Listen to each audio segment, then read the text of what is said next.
So in this video, we're going to learn how to use what's called the rectangular marquee tool. You need to open up this chessboard picture that you'll find in the Edsby library. Then you can select the rectangular marquee tool, so you can press and hold down the second tool and make sure you have rectangular marquee tool selected. Once you have that selected, you just click and drag around one of these black boxes, and if you'd like to change the color of this, you need to go to Edit and Fill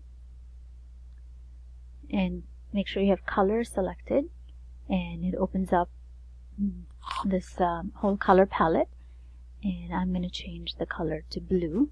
Click OK and OK again, and as you can see, it's changed the selected area to a blue color. Now you can also use the rectangular marquee tool to make multiple selections at the same time. So to do that, make sure you have this button selected up here in the options bar. So this button here means add to selection. So it means that when you click on this, whatever else you click on is going to add that area to your original selection. So I'm going to do that just right now, and I'm going to select some more black boxes, just like this. So as you can see, it lets me select multiple areas even after I release the mouse.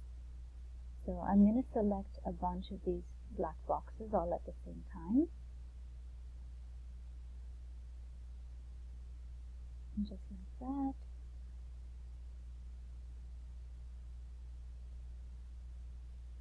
So I have about 4 different boxes selected, and I'm going to do the same thing that I did before. So I'm going to go Edit, Fill. I have color selected, so I'm going to select that again just to be sure. I still have the same blue color selected from before, so I'm going to click OK and OK again, and it changes all those areas to blue. Now, if you wish, you can select all of the black boxes all at the same time and then change the color to blue. And if you want to change the color of the white boxes, you don't need to select again. What you can simply do is you can go to the select menu and then inverse your selection.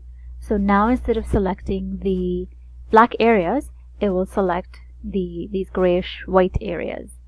And once you've inversed your selection, again, you can go to Edit and Fill and change the color to a different color.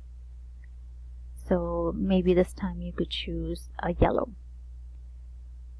I'm going to click OK and OK again, and this won't be perfect, but you'll see that now it's selected the other areas to yellow. So I'm going to undo this, so I'm just going to Command Z on my computer.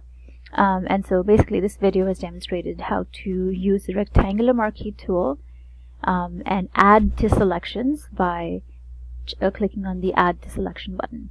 So the objective of this tutorial is to change the color of the black squares to a different color, and then to change the color of these white squares to a second color. So at the end, you should have a nice, attractively colored checkerboard when you're finished. Once you are done, make sure you go to File and Save As, and you can save this file to your documents. And at the end of today's lesson, make sure you upload it to Edsby.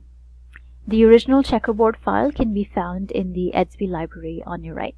So make sure you download the file, open it up in Photoshop, make your changes, save it, and then upload it to Edsby once you're done. Alright, so that's the end of this tutorial.